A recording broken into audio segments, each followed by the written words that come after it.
Senator Schmidt, Senator Victory, Senator Hertel, Senator Ollier, Senator Irwin, Senator Santana, Senator McCann, and Senator Baer. Mr. Chairman, you have 18 members present. You have a quorum. Thank you. Representative.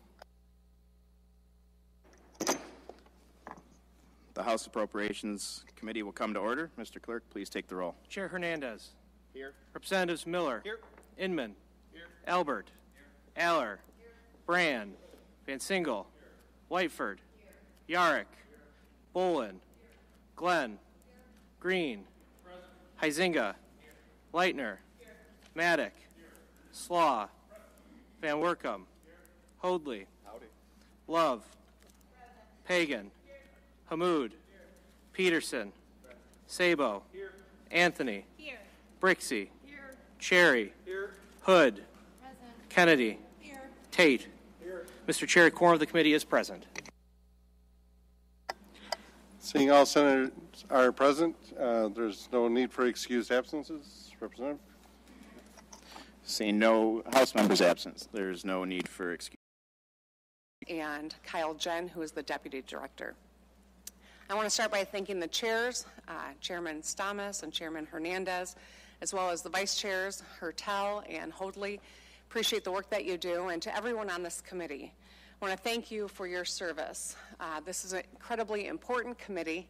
Having sat on it 16 years ago in the seat that you are in right now, I know that we had to make a lot of tough choices for the people that we serve, and no doubt 2020 is going to present a lot of tough decisions as well, but I'm confident that we can work together to make Michigan a place where our families thrive, our kids stay, and others come to for opportunity. Because we were all selected by the people of Michigan because they believe we have the ability to lead. I know every one of us wants to rise to that challenge and seek the opportunity that is inherent in a state at the crossroads to build a Michigan, as I said, where a hardworking person can get ahead. I live by the motto, if you fail to plan, you plan to fail. And today's budget is a real plan. It starts with understanding the magnitude of the issues that we are confronting, identifying our goals, and working together to enact real solutions so that we meet those goals. I want to direct your attention first to the mural that you have in front of you. It should be in your packet, and the audience can see it not very easily on those monitors. If you look from left to right, on the left-hand side is the Michigan legacy that we all know and love and that we are proud of. The Michigan that we're proud to represent and call home. At the center of the page, it shows a Michigan at a crossroads, which is where we are today. We have a decision to make. We can either continue down a path of disinvestment, ignoring festering problems with our roads and our schools and our drinking water, accepting a skills gap that continues to grow, and being a state where too few people are on a real path to a high-wage skill, undermining our economic growth and our ability to compete, and where families across the state are struggling just to get by. Or we can choose a new path, where we make the bold investments that solve the undeniable problems that are facing our state, where we improve our public education system so that every student is getting the education they deserve. We close the skills gap and put every Michigander on a path to a good-paying job and help businesses find the talent they need, where every community has clean, safe drinking water, and yes, where we fix the damn roads. It will not be easy. It won't happen overnight. But this budget represents our best opportunity to forge a new path here in Michigan. First, we need to recognize the severity and magnitude of the problem we face. Let's start by looking at the 2020 budget plan, a very rudimentary glance. You'll see that there's $10.7 billion in the general fund, $10.9 in restricted funds, $14 in the school aid fund, $23.1 in federal funds, and 1.5 coming from others, all for a total of $60.2 billion. Now, I know that $60 billion sounds enormous, and it is a big number. It is deceptive, though, and here's why. When you focus on the general fund line, that is the line where we have our discretion, where we fund some of the most important things that we do as a state. And when you look closely at that general fund line, you see that it has not changed in 20 years. 20 years ago, it was $10.7 billion, as it is today. That's the part of the budget that funds things like health care for the most vulnerable, higher education and post-secondary attainment, the Michigan State Police that keeps us all safe, foster care, mental health, the Michigan Agriculture and Rural Development Department, which protects our food supply, just to name a handful of things. That general fund is the same size as it was 20 years ago. Let that sink in. If we had simply kept up with inflation since 2000, it would be about $5.6 billion higher than it is now. That's just keeping up with inflation. In that same period of time, the cost of everything else has gone up, while the general fund has remained stagnant. Instead of ensuring balance and investment, our predecessors played shell games. They took temporary victories at the cost of long-term security and selfishly spun the situation while pushing the costs onto us, to our children, and to those who can least bear them. And our problems are getting worse. Our roads are downright dangerous. Our students are falling behind. We have families across our state that cannot trust the water coming out of their taps. And to further complicate matters, IT needs plague all of our departments. Lawsuits against the last administration, potentially in the tune of hundreds of millions of dollars, will come due on our watch. We have a number of units of local government and some school districts that are in precarious financial positions. And all of these things are complicated by the spending that happened on the last day of last year. All of these things severely undermine our ability to do the things that matter to our economic future. And so we need to acknowledge it. We need to acknowledge also that incremental fund shifts, like the ones we've seen in the past, won't fix the problems we're facing now. They will only slow our decline. And I, for one, have no interest in managing the decline of the state that I love. We have to act now, and we have to act quickly, or the problems we are facing are going to get much, much worse. Problems like our roads. Right now, we are in the bottom 5 in our country when it comes to investing in our infrastructure. I know that you have a document in front of you that shows, and the audience is looking at that as well. Michigan ranks 46th out of 50 states in the amount spent on highways per capita, and we are dead last in the Midwest. The quality of our roads is the worst, so we've got more work to do than any other state in the nation. Michigan kids are falling behind because our state has not been investing in the K-12 education system. In fact, the school aid fund has been robbed to fill other budget holes for 10 years. Out of the 50 states, we ranked dead last in revenue growth for K-12 schools between 1995 and 2015. And, not coincidentally, in that same period of time, our kids have paid the worst price because we have fallen precipitously over the last 20 years. Every other state in the nation is meeting their kids' needs better than we are. Michigan also was once known for having the best skilled workforce in the world. We boasted amazing and affordable institutions for post-secondary certificates and degrees. But today in Michigan, too few of us have the skills we need, and our take-home pay reflects this. And as a state, we are missing out on opportunities for investment because of this. We're not getting enough students on the paths to good paying jobs.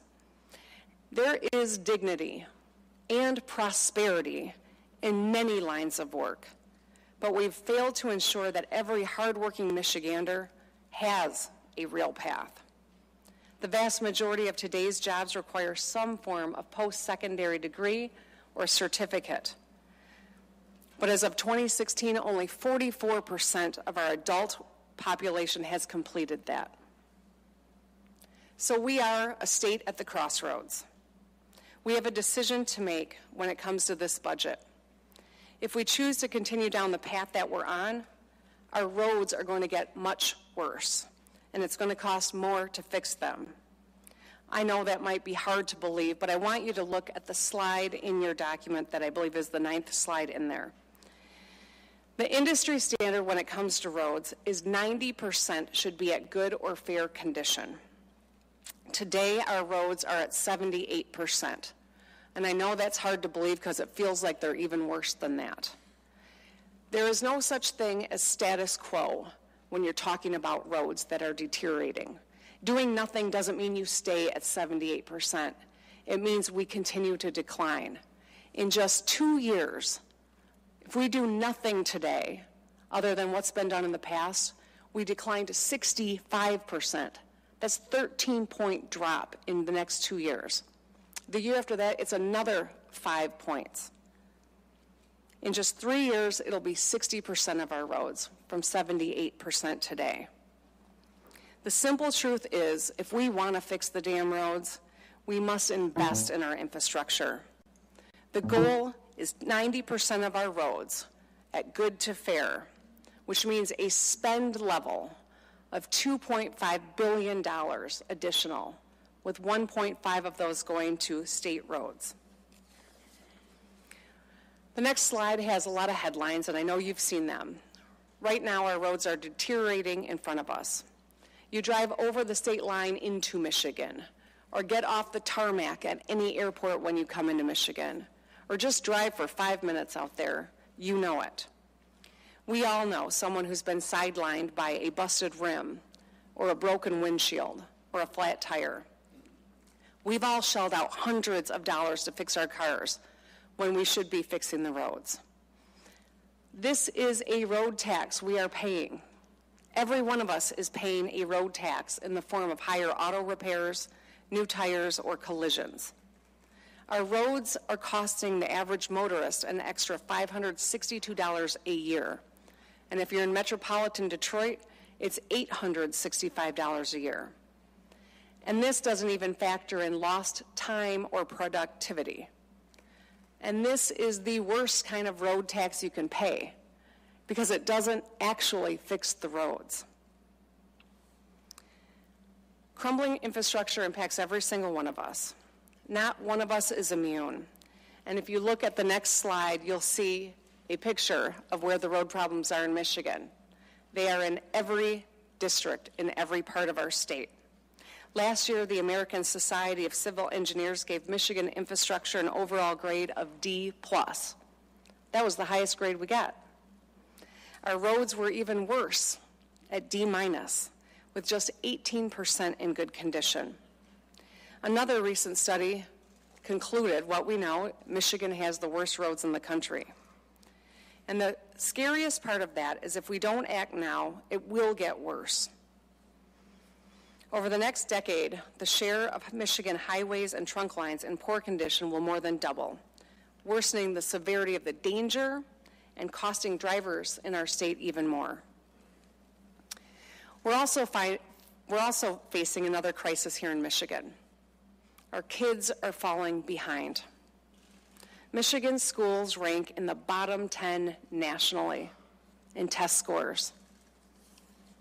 Michigan ranks last in the nation in school funding growth since 1995. Funding for school operations is the same level it was in 2007 without any adjustment for inflation. Underfunded special education programs are forcing schools to redirect resources, and funding for at-risk students has fallen by 60%. Our goal has got to be taking Michigan from bottom 10 in our country to top 10 in educational outcomes for our students. Just as it's been said that a rising tide lifts all boats, it's been proven that a concentration of talent improves the quality of life for everyone in higher incomes, greater innovation, better standards of living. We need to fill 15,000 jobs in the skilled trades every single year between now and 2024. And we are unprepared to meet that need today. So our goal, which I announced in the State of the State, is taking Michigan from 44% of our population to 60% of our population with some form of secondary, post-secondary certificate or degree by 2030. We all have seen the headlines around education, that our kids are falling behind and our schools don't have the resources they need. One thing that's not in those headlines is it's taken a toll on our teachers as well and our educators who are leaving the state in pursuit of better opportunities or who are not going into the career in the first place. We've got classrooms crammed with kids who need more face-to-face time with their teachers, and our outcomes make us less competitive. The biggest threat to our state's future and our security is failing the next generation. We have a moral obligation to them and a practical one in our own interests. Let's talk about water. I'm always amazed that there are people who don't know that Michigan is home to 21% of the world's fresh water in and around our borders. And despite that, right now we've got a lot of communities that cannot drink their water or don't trust it, whether it's because of PFAS contamination leaching into the groundwater, or it is because of old infrastructure leaching lead into the tap that is coming to our homes. This particular map is a map of PFAS investigation sites in Michigan. What's not reflected here are all of the old infrastructure that we're coping with as well. Clean drinking water is a fundamental human right. Our goal needs to be 100% of our communities can have confidence in the cleanliness of the water coming out of their taps. The water headlines impact us in the state, but tell the world it undermines our story of pure Michigan. When moms can't bathe their children or turn on the tap and give their kids a glass of water at the dinner table. When families are shelling out money for bottled water because they can't use the water in their home. Or when we find lead in the water in our schools. Now, these hard truths undermine all of the good that is happening in our state. And there is a lot of good happening in Michigan. But these undermine it, and that's why we've got to get serious about solving these problems. They impact every one of your constituents. There's no doubt that the enormity of this problem is staggering. If we're going to solve these problems, if we expect anyone to invest in Michigan, we've got to invest in ourselves. And I have a plan that will get us to 90% of state roads in good and fair condition by 2030. When we do that, we will have the means to ensure that every community has clean drinking water, 100%. We will close the skills gap and take Michigan from bottom 10 to top 10 in education. The budget I'm introducing today actually solves these problems that we are facing. It is an honest, real solution. No more gimmicks. Now, I want to say this. Contrary to political rhetoric that should be behind us, I can tell you this. No one likes to raise taxes. I wish I didn't have to come here today and put this budget before you, because I know it's hard. But the hard truth is we've got to get to work. Every day we don't, we are jeopardizing our economic future, wasting our money, and endangering our people. No more shell games and half measures. Here's a real plan. So at an average cost of $2.35 a gallon in January of 2019, annual prices at the pump are the lowest they've been in years, saving Americans billions of dollars. I propose that we leverage those low prices and invest in our roads to make them safer for drivers. Meeting this challenge will require a significant commitment of us all. And while it is one I am confident we can get to over time, I recognize that it is too great to bear in one fell swoop. So I propose raising the fuel tax 15 cents a gallon every 6 months from October 1st of this year to October 1st of next. With this kind of an investment fully implemented, the average driver will spend $23 a month. To mitigate the costs for low-income families, I'm proposing that we double the earned income tax credit from 6% to 12% over that same period of time. That will save families $30 a month, offsetting the $23 increase that they will feel at the pump. We're going to repeal the retirement tax, which will save 400,000 households an average of $65 a month. And fixing the roads means we're going to bring down the cost the average driver spends per year on car repairs. So the average person in our state will feel relief when we do this and we do it right.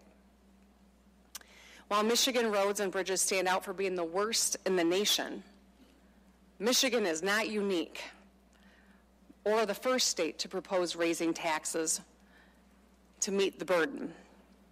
I just returned from the National Governors Association meeting in Washington, D.C. a week and a half ago, and every governor was talking about the skills gap and the infrastructure problems. And they are forging ahead. Not one of them has the crisis that we have in Michigan. And so while they continue to move forward, we've got to make up that ground and move forward as well. Many states across the country have adopted or proposed a gas tax increase. That is reflected on that document and on this screen. These are just a few examples of what they are doing. The states in red are led by Republican governors. The states in blue are led by Democratic governors, and you can see it is a bipartisan effort to fix the fundamentals. Governor DeWine in Ohio has proposed 18-cent gas tax increase to fix Ohio's roads and bridges. And Ohio's roads are a heck of a lot better than ours are. Leaders across the country, regardless of party, understand that this is necessary to protect our citizens and to compete. Passing this budget will stabilize things in Michigan and enable us to address many other of the issues that we confront, like the education crisis. This budget represents the biggest investment in education of our kids in a generation. In a generation of Michigan kids, this is the biggest investment. That means that the resources of between $120 and $180 per pupil to fund fundamental classroom and operational expenses. And additional support, since we know it costs more to educate kids in poverty or with additional assistance needs. I'm talking about kids who require special education support, at-risk students, and those in low-income areas, as well as students who need career and technical education to make sure they're well prepared for the workforce. That's why my budget, the budget that we're introducing today, includes a weighted funding system that recognizes the higher costs associated of educating these students. There's $120 million for special education students, $102 million for at-risk students, $50 million for CTE, and we jumpstart early literacy initiatives with an investment of $24.5 million to triple the number of literacy coaches in our schools. During my State of the State, I also announced a statewide goal of increasing the number of people with post-secondary credential between the ages of 16 and 64 to 60% by 2030. I outlined the My Opportunity Scholarship and the Michigan Reconnect in that speech. The Reconnect will help connect adults with the skills that they need and help businesses find the talent they need. The My Opportunity Scholarship, to be implemented in 2021, will make Michigan the first state in the Midwest to offer debt-free community college. We can finally get to work closing the skills gap here in Michigan so everyone can build a good life for themselves right here. Slide 23 is not interactive on the paper in front of you, but when you go to the budget website, you'll see that it is. What this slide does is give every one of you and your constituents and the general public the ability to see how much this budget impacts their district. Every district is far ahead because of this budget, and they can go and see what it means to them, and I encourage you to do that as well. We've highlighted, although it's very difficult to see with this small print, the leaders of appropriations districts, but you can see yours as well. With this budget, we can also get to work cleaning up our drinking water. I'm presenting a supplemental budget including $120 million to improve our drinking water infrastructure so we can start cleaning up drinking water in communities across the state. This will include funding for service line replacements, research and treatment of PFAS, research to optimize water distribution systems, and will dedicate $60 million to install hydration stations in school buildings. This will be a chance to turn a new leaf and prove to people that we will finally clean up their drinking water. With this budget proposal, taxpayers can see that the dollars are actually going to where they are intended. That is a frequent and legitimate criticism that people have of how the state budget has operated in the past. Dollars that are intended for one purpose frequently get moved around. This budget takes a big step to ensure that the dollars are accountable and spent in the way the public believes that they are going to be spent. Roads will be funded by road money, constitutionally dedicated restricted funds. Public universities to be funded by the general fund. And the $500 million school aid fund dollars will be returned so that pre-K to 14 schools will get the investments that they need. This will help us earn back the confidence of the people we represent, and will be able to be held accountable, and they can track it. So we have a choice to make today. Maybe not today, but in the spring or summer before we take a break, I hope. We can put Michigan on the path to prosperity, to help people get ahead and attract more business to Michigan. Or kick the can down the road and watch as our roads get worse, our kids fall further behind, and more communities find problems with their drinking water. This is about one historic vote. I know how difficult your job is. I had your job. I'm not asking something that is easy, I get that. But I also know this. The worst vote a legislator can take is a vote that proposes to solve a problem that doesn't actually fix it. Or even worse than that, perhaps, 10 votes that are cobbling together a solution that falls short of fixing a problem. And that's why we wrote this budget so it requires one historic vote, that when you pull that lever, we fix a lot of problems in the state of Michigan. I think we have an opportunity to get this done and to show the world that divided government doesn't have to look like what happens in Washington, D.C. every day, because that kind of government hurts families and an economy that is trying to grow. It undermines confidence and compromises the future of our state. We have a chance to make Michigan a model for bipartisanship, and we must. Because in the state where people once flocked to be a part of the American dream, families currently can't drink from the tap in many communities. People who want to work can't afford the skills training they need to fill jobs that are vacant. There are children in our state who can't read, and drivers who are getting crushed by repair bills. Each of these is a barrier to the American dream. We have an obligation and an opportunity. This is not easy.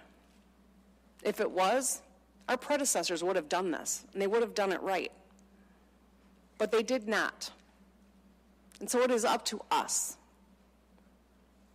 We have a lot of work ahead, and there will be plenty of voices against us taking this step. But every great leap in our shared history happened in spite of the naysayers of the day. It happened because courageous leaders did what they knew to be the right thing. I didn't seek this office because I wanted to be governor. I ran for governor because I love this state and I want to fix problems. I know that Michigan will never truly be a successful state unless we are a state of successful people. We each got elected because the voters think that we are the ones that can solve this problem. Let's prove them right. Mr. Chairman and Mr. Chairman, thank you so much for letting me come and address you and present my budget for 2020. Thank you, Governor. We appreciate it. And I understand that you have to step out. And so would you like to take a couple questions? Or I know that you've gone a little past, so you may be pressed for time. I'm sorry to say that I do not have time. However, I'm leaving you in the capable hands of the budget director. We appreciate and that. I am always interested in connecting, and so I'm happy to do that. Thank you, Governor. As we move through the process. So thank you very much. We look forward to working with you. Director, are you ready? All right. Please proceed.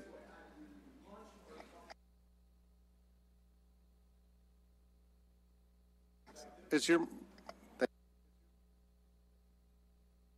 There we go.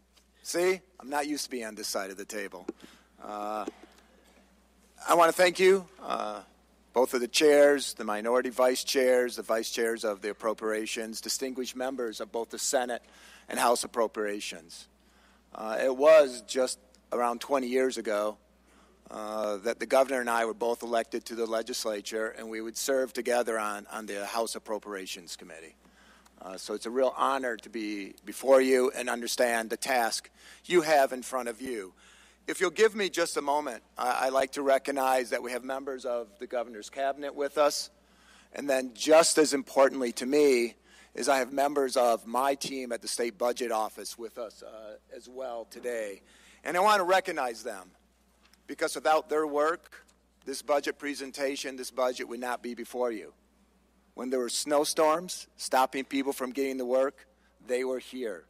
When it was freezing out and government was shut down, they were here. They work long hours, 7 days a week to make sure this budget gets done, regardless of who the governor is. There are no more dedicated state employees than the state budget office, and they represent the people and women that we employ around the state. And as one individual, I recognize them and appreciate all that they have done for me and for this state and for administrations past and future. So I just wanted to have them be recognized. So we're going to start off with the first slide, which gives you the fiscal 2020 budget. As the governor pointed out, it is a $60.2 billion budget. It's in a 3.6% increase. If you take out the transportation funding, it's a 2.5% increase. The general fund is at $10.7 billion, which is up 2.3%. As the governor pointed out, that's where it was 20 years ago. 20 years ago, when we were both elected to the legislature, it was 10.7. This fiscal year, the general budget will still be $10.7 billion. For your information, inflation is around 2.2 right now. So let's break down the budget for you. We had it in percentages. Now let's look at how those dollars break down.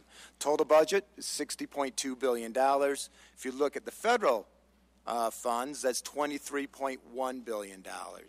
School aid fund is $14 billion. Restricted and other funds, $12.4 billion. The general fund, $10.7 billion. Our discretionary spending is in that fund. So breaking down the budget just a little bit more, the general fund, over 80% of it are for health care, protecting vulnerable children and adults, public safety, and education. And I've pounded this point home maybe enough, but it's at the same point as it was 20 years ago, despite inflation. Let's get to the roads and infrastructure plan that the governor put out there. For nearly 40 years, we've had a disinvestment in our infrastructure. Michigan, as we know, has some of the worst roads in the nation, if not the worst. As the governor pointed out, the civil engineers have given us a report card of a D- on the conditions of our roads. We rank 46th out of 50 states in per capita spending on roads. Currently, our state roads are at 78% good or fair condition, but they are forecast to get much worse if we don't do anything. Every day we fail to act, our roads get worse, and the bill goes up. You can pay now, or you can pay a whole lot more later on, and that's just a fact. The roads package that was adopted in 2015, really what it accomplished was slowing the decline. It did not improve them. There were not enough funds in there. The annual cost to fix our roads has been pegged to be north of $2 billion. The range of the analysis have shown a $2.2 to $2.7 billion. Those are from groups like the Michigan Infrastructure Council, Business Leaders of Michigan, the Citizens Research Council, and even the Senate Fiscal Agency had a report that showed that it was north of $2 billion. MDOT alone will require $1.5 billion annually to improve our state roads to 90% good or fair. There are over 600 local road agencies that need money as well. Finding out exactly their condition is harder, but we know that is a sizable ask there as well. I have an interesting graph here that the folks in the audience can see, but it shows our original gas tax, if we had it pegged for inflation, there's an area underneath the curve that's in gray. That represents the funds we would have had over the last 40 years. It's $30 billion, which is remarkably close to what we need in the next 10 years. So fixing our roads plan. We know that we have to raise as much money as we can early.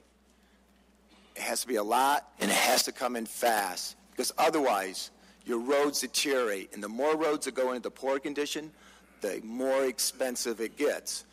And so having the governor's plan of 15, 15, 15 over 18 months will give us enough money to bring our state roads up to the 90% goal of good and fair. If we don't do anything, or we don't do enough, the road conditions will continue to decline, and it will be very hard to keep them at the current state. I don't believe that where our roads are today is anything we want to stay at. And if we don't do something, they're going to go down from that. In the area above the curve of the lowest line, everything below that is good and fair. The area above it are your poor roads. So the bigger that line, the farther that goes down, the more and more poor roads you have. And it's just a fact. It takes much more money to fix a poor road than it does to keep a good road in good condition or bring a fair road up to good. There will be a point where we will reach will be a point of no return, that there will not be enough money to fix our roads. We cannot let that happen. So I said, funding the roads, we needed a predictable and a source that was constitutionally dedicated to road funding. And so we've asked for a fuel tax increase of 15 cents per gallon for every 6 months for the next year. That will come up to 45 cents a gallon totally. It will help us eliminate the general fund earmark for roads, and you can see the phase-in of this. And once again, this is for gas and diesel. When fully implemented, the governor's plan will raise $2.5 billion in new revenue. I want to point something out, that the current fuel tax that's currently being applied at 26 cents a gallon will stay in the Act 51 formula. The new revenue will go into a new fund, which we are calling the Fixing Michigan Roads Fund. So the old money stays with the old formula. The new money will go into the new formula. How will that impact your roads? Well, the new distribution, the new revenue, is being aimed at the most heavily traveled roads and the most economically important roads in our state, regardless of whether they're a state road or a local road. Drivers don't care who owns the roads. They want those roads fixed. And the distribution formula is laid out before you, but it goes by functionality. So we have interstates and other freeways. It's one category. Principal arterials are another. Minor arterials and major collectors. Local bridges has its own program. Transit, rail, and autonomous vehicles are addressed, and rural economic corridors are as well. What are some of these types of roads? Well, all of us come to Lansing. So 496, MLK, Cedar, Waverly here in Lansing, Capitol Avenue, Kalamazoo Street. Those are the type of roads we're talking about. And when we use our money for these roads, it's going to free up local dollars to fix local neighborhood roads. So they'll have more money to fix their roads that their citizens and residents depend on. We'll also have built in transparency and accountability. So this plan is both transparent and accountable. MDOT and the local road agencies will be asked to develop 5-year plans that target the investment of these funds using sound asset management principles.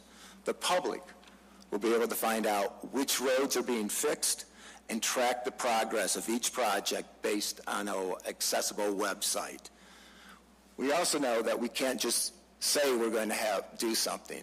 So in 5 years, we are going to create a Fixing the Michigan Roads Review Committee whose job will be to make sure that we're on track, meeting our goals, we're spending the money like we said we did. And if we have to make adjustments, they will make those recommendations to us, and we will go forward with those recommendations. We know, as the governor said, that this is going to impact all of us. It's going to impact others, I think, harder than some of us. And so we do have an earned income tax credit increase. It's a doubling of that credit from 6% to 12%. It will go up 4% first year, and then it goes up 2% after that to mirror the increase in the fuel tax. We also know that people on a fixed income will be impacted as well. And so we are eliminating the retirement tax on seniors. More than 400,000 households, as the governor said, will save an average of $800. We are paying that by creating business tax parity.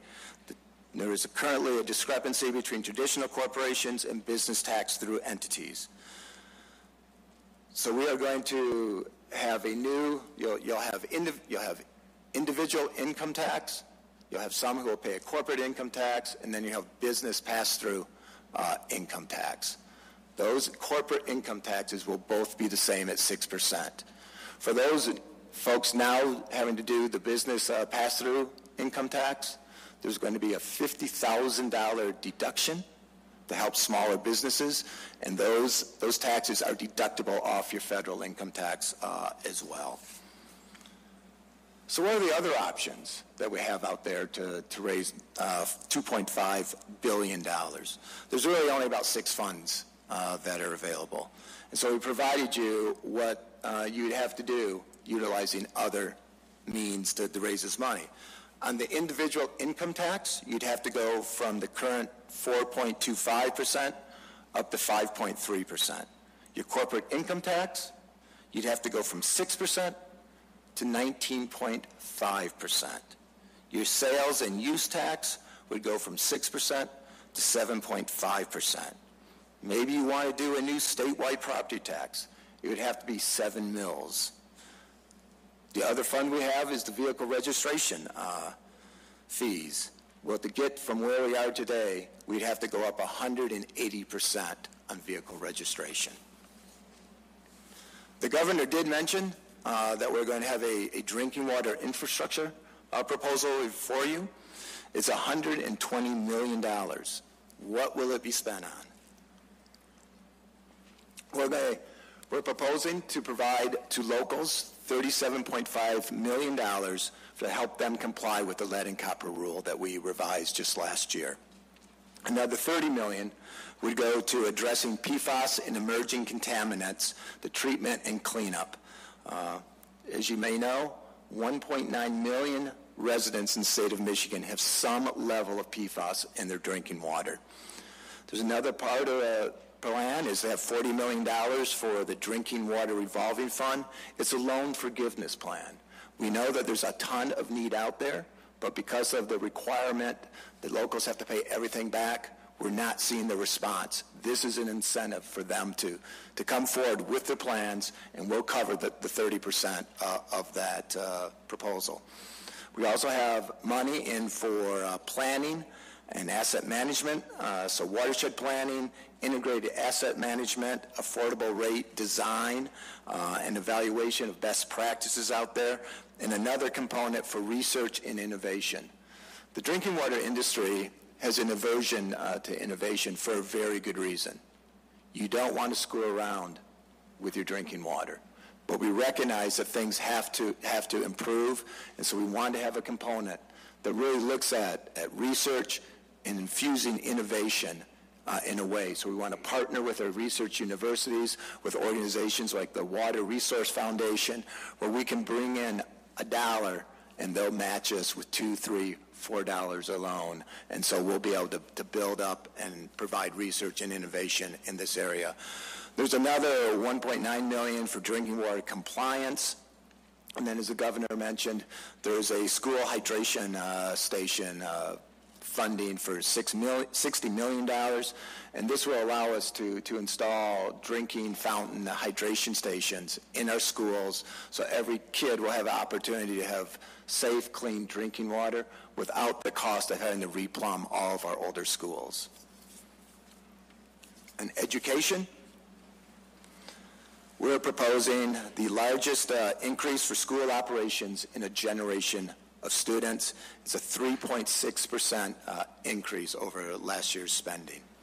It's an increase of the foundation allowance of $235 million on a 1.5x basis. So $180 per pupil for districts at the minimum and $120 for districts at the maximum. It closes the gap between the minimum and the maximums to under $500 and moves all districts towards the goal of $9,590, which was the target laid out in the recent School Finance Resource Collaborative study. Michigan serves a diverse population of students. Some children need additional assistance or resources to help them thrive.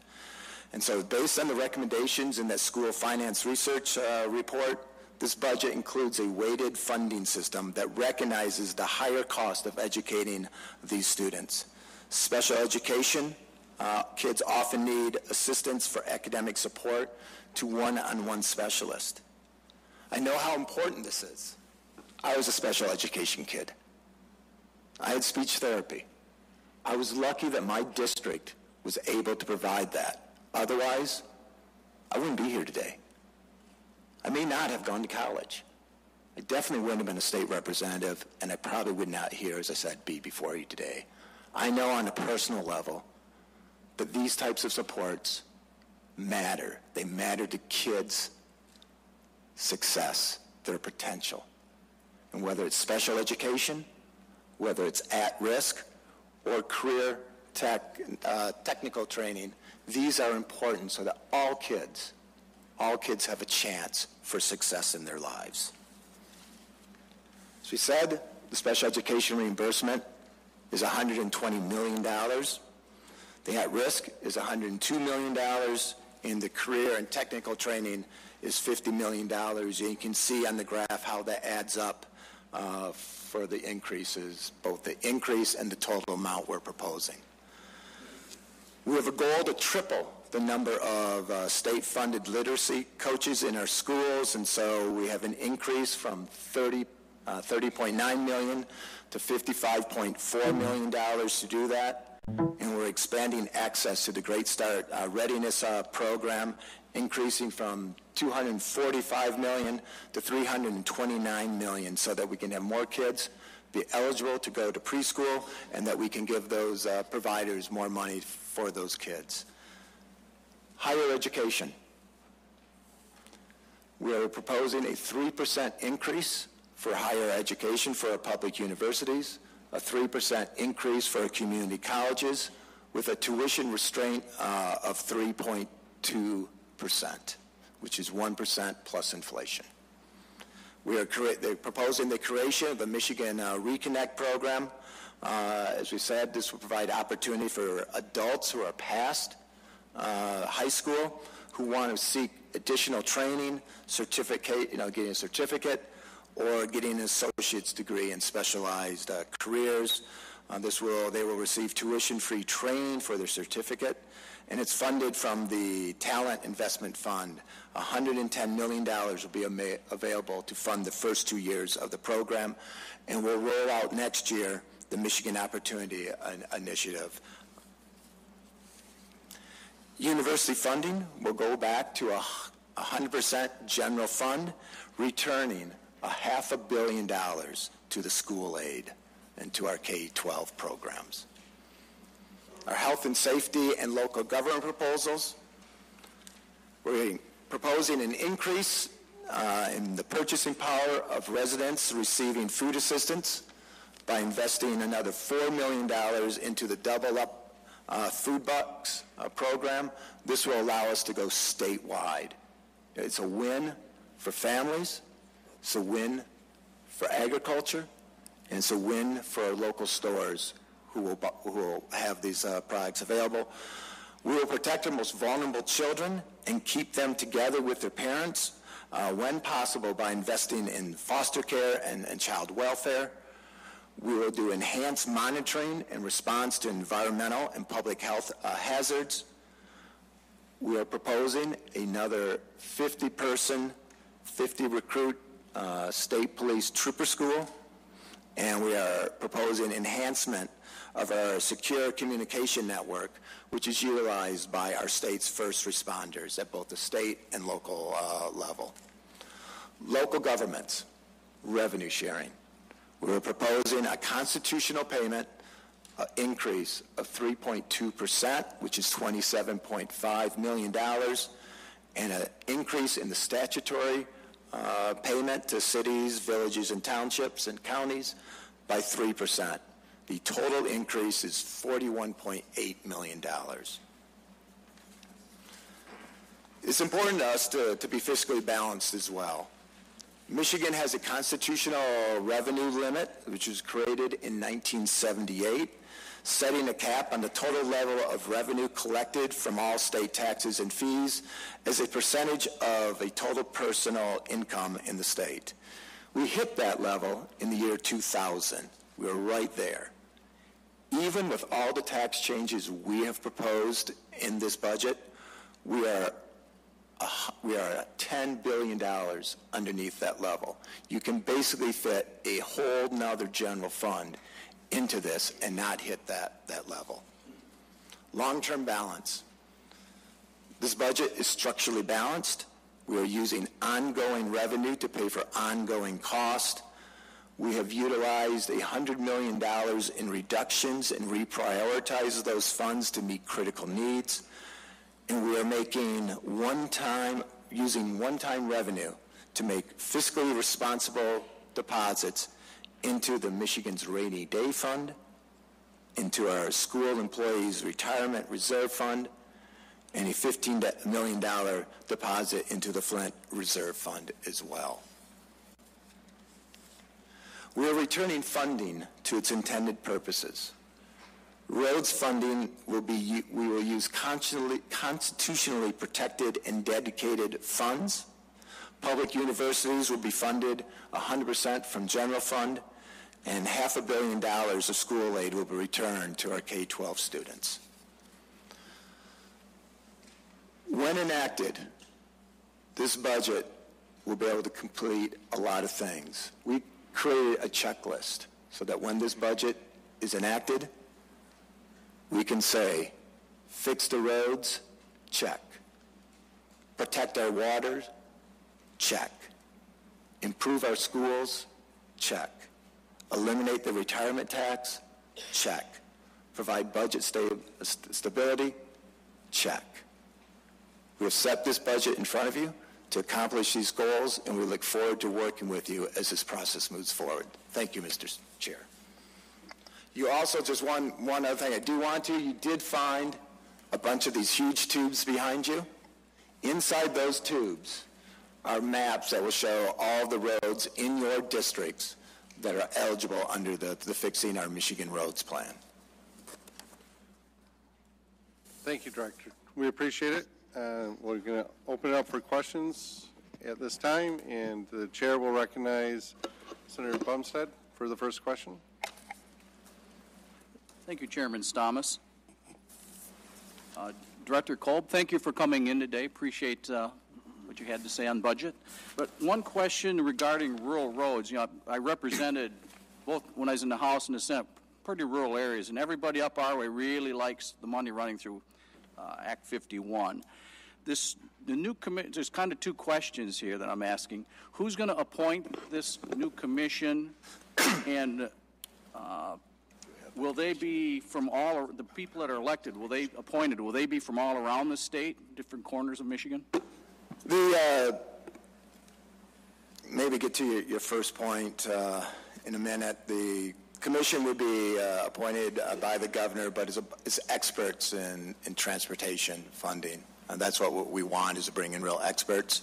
And they'll be part of the legislation in front of you will help determine who's on that as well.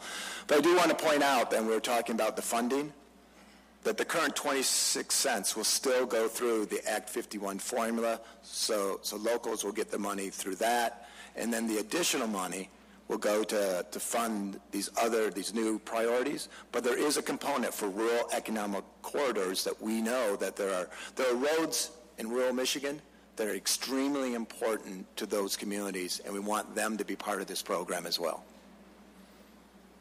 Thank you. Chairman Hernandez? Thank you, Budget Director Kolb, for your presentation. Thank you for taking the time for questions.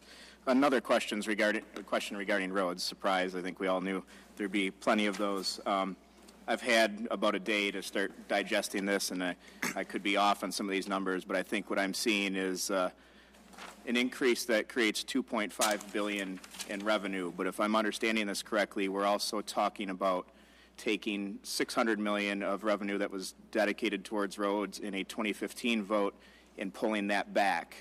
And with that, we are feeling that's how we're covering the higher ed.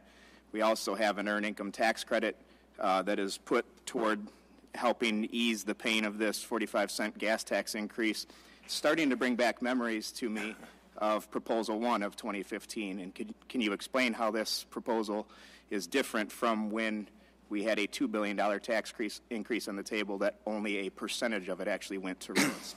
The reason that we've set this up is that we're raising enough money that we can address the general fund that's currently obligated. We are replacing that with this new revenue. That money then gets pulled back, that general fund gets pulled back, and we're able to pay for the universities out of that. That frees up, $500 million to go back into K-12. So all the things line up together and allow us to present to you a structurally balanced budget. The chair recognizes Senator Hertel. Thank you, Chairman. First of all, just if we're all stating our positions on Public Act 51, my constituents don't like it. Nobody gets to do that, and I would assume many of us on both sides of the aisle that live in more urban communities or Macomb, Oakland, other counties would feel the same way. So I think that there probably depends on where you live how you feel about that. that being said, I do want to commend this budget for being penny smart and pound smart as well. And I think that too often we've looked at past administrations and we've been penny wise and pound foolish. And the investments in our roads and infrastructure and the graph that showed the costs going forward and where we're going to end up if we don't make these investments are incredibly important. I'm getting to a question. It's a little detailed, actually, but I want to give another example of that and highlight it and just try to get a little more understanding of it. In the budget book, sorry to be nerdy, page B29, it's the Department of Health and Human Services budget, the $2.2 million for the Center for Forensic Psychiatry. I can wait till you get there. I think this is incredibly important, and you know, the cycle that we're in right now of basically waiting way too long for people to get the help that they need, and then ends up once they get there, that longer term cost, and it's a vicious cycle that moves forward. But I'm just trying to understand that $2.2 million, is that to open up more bed space at the Center for Forensic Psychiatry, or is that there's some other part of it? I didn't get a whole lot of details in the description of exactly what it does, so I wanted.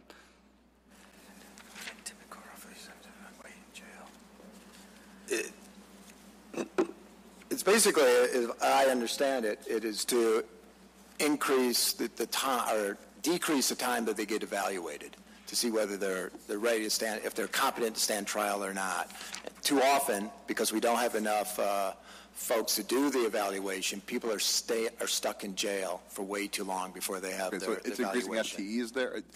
If we could get, I'm sure we'll get this once we get through the budget process. I just want, if I could get, and I think probably other members would probably want this, a more detailed description of exactly how we're doing that.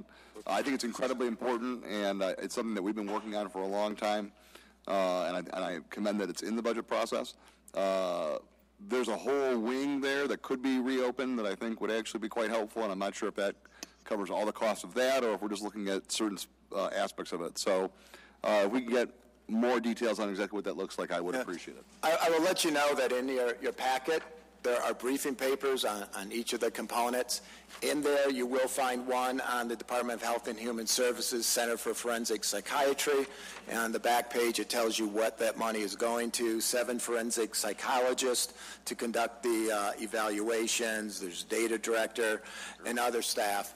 But this is all in your packet, and we developed these for you. If there's more information you need, please contact us, and we'll get that to you as well. Thank you. I'm sorry. I only read this. There's a lot of papers up here. It is not to overwhelm you. It's to try to answer your questions that you might have and inform you. Thank you, Director. Chair calls on Vice Chair Hoadley. Thank you, Mr. Chair. Director Kolb, thank you for being here. So we've talked a lot about roads. I want to talk about education for a second. Particularly, I come from a family of educators, so it's important to me. You briefly touched on increasing programs related to early childhood education. I think both expanding the quality and scope of who's eligible. Can you elaborate a little bit on that piece? Yeah, we will, because of the increase, we will be seeing 5,100 more kids eligible for early childhood, and we'll be providing the first increase in rates in over 6 years. Right.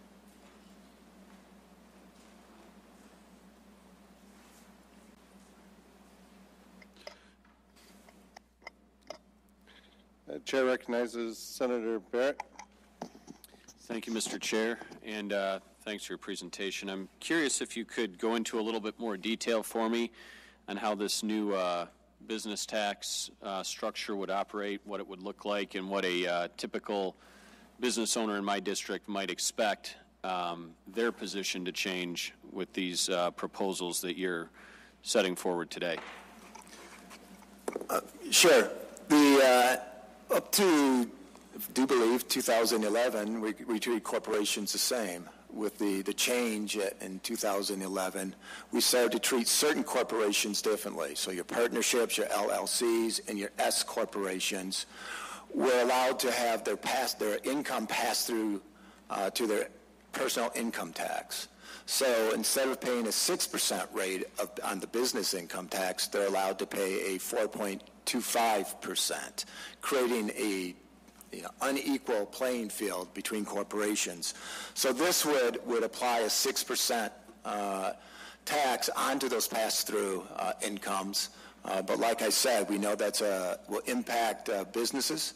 So for smaller businesses, the first $50,000 is deductible, and you're able to deduct on your federal income tax these state taxes as well.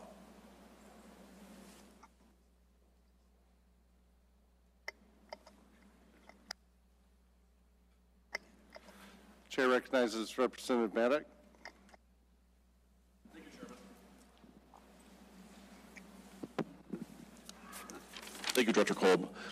During the campaign season, Governor Whitmer, during one of the open debates, public debates, talked about a 20% gas tax increase, and she called it ridiculous. How can you explain a 45% tax increase today?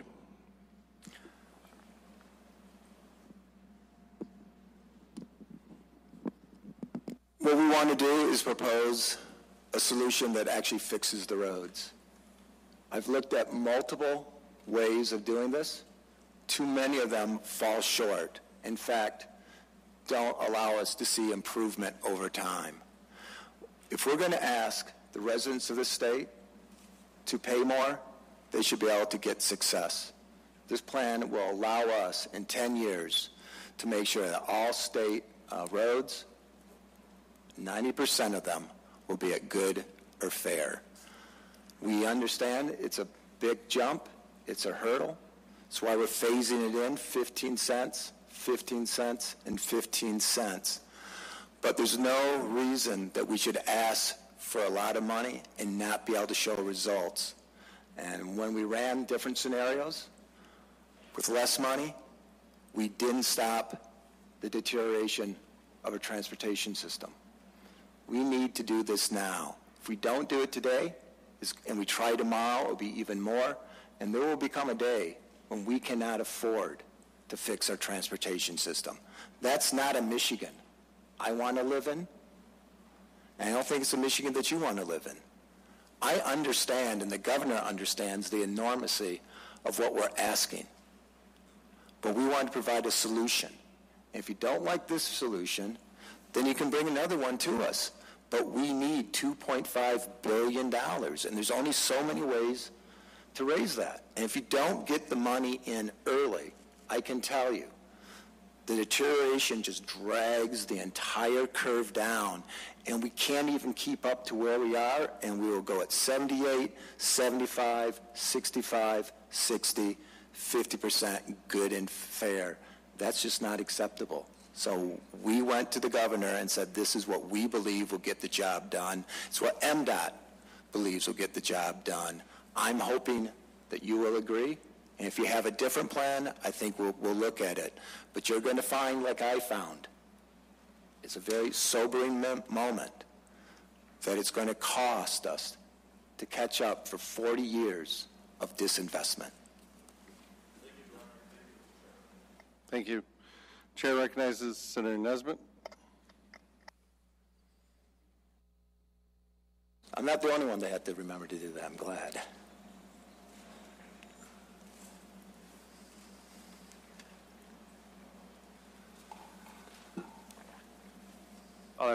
Thank you, Mr. Director. Just some questions are being held out. Are you still going to treat private and public pensions differently in terms of the exemption?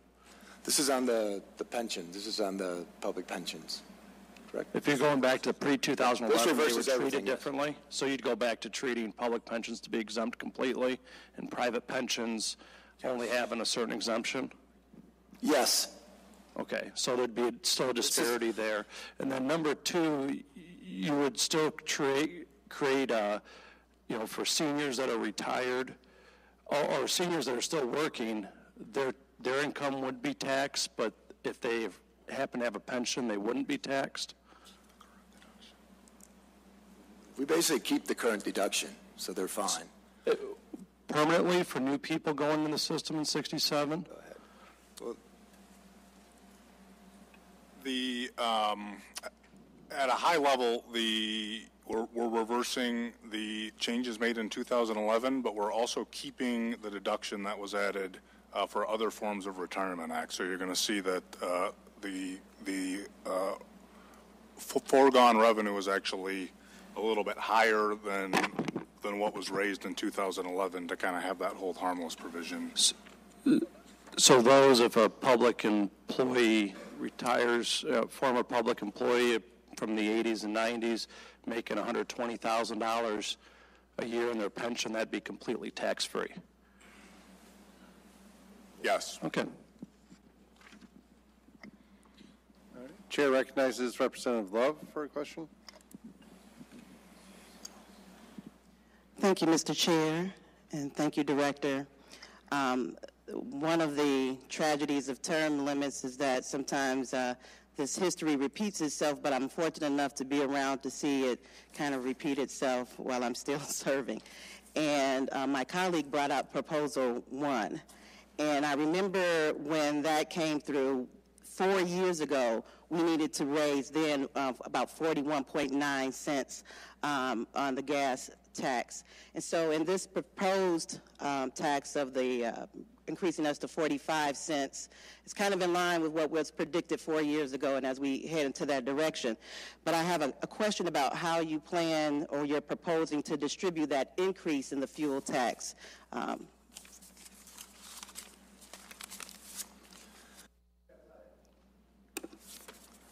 Trying to get to the page, what happens when you have Kyle pull it up for me. But it's based on the functionality of the road using national functional classifications of roads. So the roads that people travel the most and see the most commercial traffic on are the ones that we're going to focus on. As the slide, you should be able to see it on the monitor, 47% will go to interstate and other highways, 30% go to principal arterials, which are your other major roads, minor arterials, and the major collectors get another 14%, and local bridges is 4%. There's also 3% for transit rail and mobility projects, and 2% for rural economic corridors. But it's really, regardless of who owns the road, it's what are the most heavily traveled and most economically important roads that we're going to concentrate with the new funds. Very good. Mr. Chair, may I ask a follow-up question? Okay. Thank you. One of the most exciting things coming out of this budget for me is the plan for Michigan Reconnect and how we're training and preparing our residents for the new economy and the skilled trades. Can you speak a little more to that plan? Yeah, I mean, basically we will pay for their tuition as they go to get either a certificate, an associate degree, or get trained in a skill, so that these are individuals who have been out of high school for a while. They're adult workers whose skill set needs to be improved or changed so that they are employable in a high-skill, high-paying job. And we're paying for the first 2 years of it at $110 million from the Talent Investment Fund. So it's for those of us who have been out of school. We have a certain skill set. It doesn't line up with the skill set that's needed for jobs that are open today. And so we're providing a way to retrain folks to brush up on their skills and make them highly employable. That'll be helpful. Thank you, Mr. Chair. Thank you, Representative. Chair recognizes Senator McGregor. Thank you, Mr. Chair. I want to discuss an item on the Department of Health and Human Services and some of your reductions, which are, some of them are a little confusing, but the one that sticks out the most is at least to start out, is going to be your hospice room and board funding or end-of-life care reduction. I was wondering if you could explain the reasoning behind a reduction. It's not a big reduction. It's just a tiny little bit in this very large budget, but why would an item like that be on the chopping block? So I would tell you, part of the hardest part of this job is looking at programs that we think might have to be reduced. In this case, there are a lot of programs within DHHS which are very important and good. We try to maximize the use of general fund to draw down federal dollars. So this program is 100% general fund. We have a priority to not fund programs that don't allow us to draw down. That doesn't mean this isn't a good program, an important program, but we have to have a way to make decisions and help to fund programs that help others, as well as bring in some federal funds to start to meet all of the needs within that department and within our health services. So there are tough decisions that get made. We're open for discussions, but we have a decision-making process, and this one unfortunately fell on the other side of that decision that you would like, and if I could, I would fund all of them. But we have more asks, more programs than we have money for, and so tough decisions have to be made, and we've tried to be as careful and as looking at all those needs. We have to just make some decisions someday, and this one just fell that way. But as I said, we're open to discussions on it. Thank you, Doctor. I know that you have to leave shortly. We're down to about 2 minutes, so the last question will come from Representative Miller. Thank you, Mr. Kolb. I appreciate it greatly. Thanks for being here. Yesterday morning, I ran to Indiana and back, and while not many people can do that, too many of my constituents are running to Indiana, and they're not coming back, unfortunately. And you talk about putting money back in people's pockets, which I greatly appreciate. I greatly appreciate the conversation on earned income tax credit and the pension tax repeal, however that looks. The thing is, those will be budget implementation bills, but they will put money back in people's pockets. I think we're missing the elephant in the room, though. The single greatest way to put money back in people's pockets is no-fault reform in this state. What is the governor's position on no-fault reform?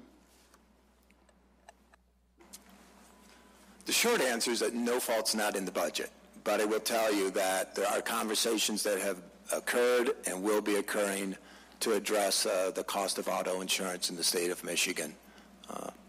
That is, not what I'm here today to talk about. I do know the conversations have occurred. They will occur. She said in the state of the state, it's something she's open and wants to address. We all want to address that to lower those costs as well. There will be, discussions going forward, and I'm sure that collectively we will find an answer for that issue and for others before us. And today, I'm looking forward to having more discussions on this budget to move Michigan forward. And I do want to say that this budget, if implemented, will provide an infusion of revenue into our economy that will employ Michiganders, Michigan businesses, to fix our roads, to fix our infrastructure, to improve our schools, to protect our water, and provide a budget that's structurally balanced and stable, and we can be proud of the state we live in, not just for today, for our children, and for our grandchildren. And I look forward to working with all of you and moving this process forward. So thank you. Director, gentlemen, we truly appreciate the opportunity and the information today. We wish you well, and we look forward to a lot of discussion in the future. So thank you for being here. Thank you. The chair recognizes Vice Chair Bumstead for a motion to adjourn the Senate, and supported by Senator Schmidt. So recognized. Senate is now adjourned. And seeing no further business before the House Appropriations Committee, the committee stands adjourned.